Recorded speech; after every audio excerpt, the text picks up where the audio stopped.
नमस्कार और स्वागत है। आज हम वन पीस की दुनिया में उतर रहे हैं और ख़ास तौर पर बात करेंगे थ्रिलर बॉक आर्क की। हमारे पास जो स्रोत है वो इसका एक विश्लेषण है जिसका शीर्षक है थ्रिलर बॉक, डरावनी रात, टूटी कस्में, नया साथी।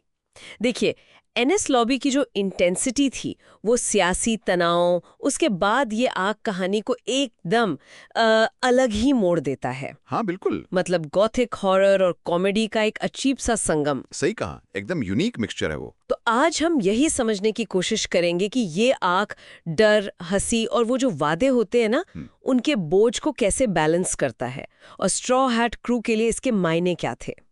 चलिए शुरू करते हैं फिर। तो सबसे पहले माहौल में जो बदलाव आया उस पर ध्यान देना जरूरी है ना। हाँ।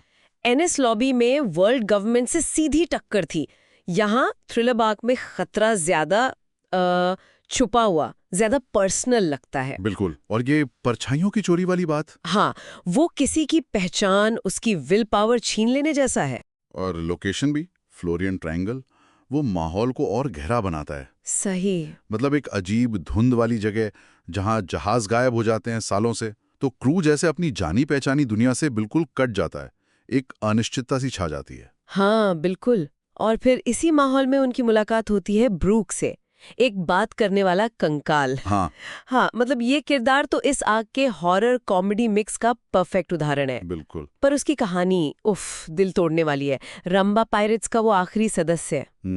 और वो वादा 50 साल पहले लैबुन नाम की वेल से किया हुआ वापस लौटने का वादा, वो वादा ही जैसे इस आग का इमोशनल कोर बन जाता है। हाँ बिल्कुल। और विलन भी देखिए, गेको मोरिया, वो भी एक वॉरलॉर्ड, लेकिन लूफी से कितना अलग। एकदम उलट। हाँ, काइडो से हारने के बाद उसने जैसे जिंदा साथियों पर भरोसा करना ही छोड़ दिया, उन्हें बोझ समझने लगा।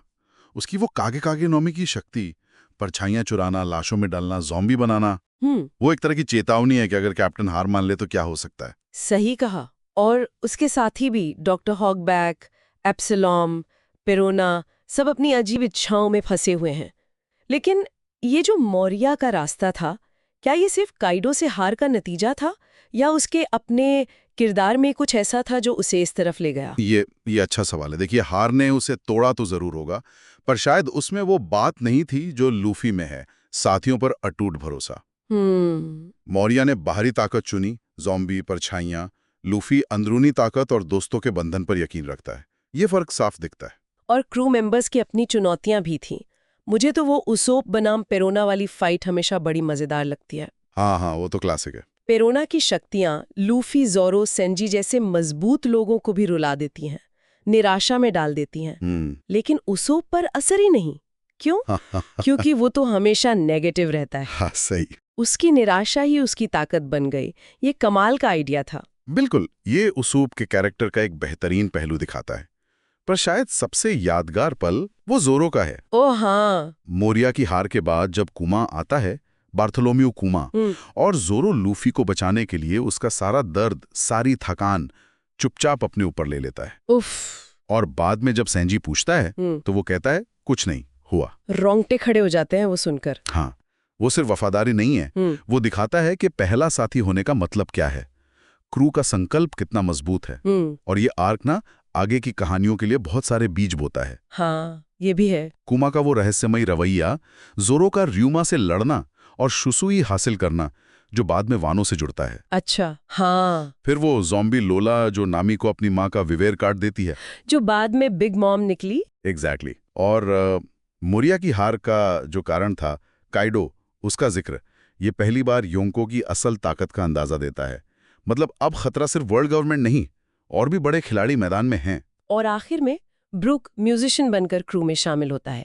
लूफी की एक बहुत पुरानी इच्छा पूरी होती है। हाँ, वो हमेशा से एक म्यूजिशियन चाहता था। ब्रूक का आना सिर्फ एक नए साथी का जुड़ना नहीं है, वो वादों की अहमियत, दोस्तों को खोने का दर्द, इन सब की याद दिलाता है। और स्ट्रॉ हैट्स को न सिर्फ एक दोस्त मिलता है, बल्कि लैबून से किया गया उसका वाला पूरा करने की जिम्मेदारी भी मिलती है। तो इस पूरी चर्चा के बाद एक बात सोचने वाली है। हाँ? गेको मोरिया बाहरी ताकत पर निर्भर था, परछाइयां, ज़ॉम्बी, और वो हार गया। लूफी अपनी अंदरूनी ताकत और साथियों के भरोसे जीता। तो जब कोई भयानक नुकसान झेलता है, कोई तबाही देखता है, तब असली ताकत कहाँ से आती है? बाहर से या अंदर से, अपने लोगों से? ये गहरा सवाल है। हाँ, ये एक ऐसा विचार है जिस पे ये आर्क हमें सोचने के लिए छोड़ जाता है।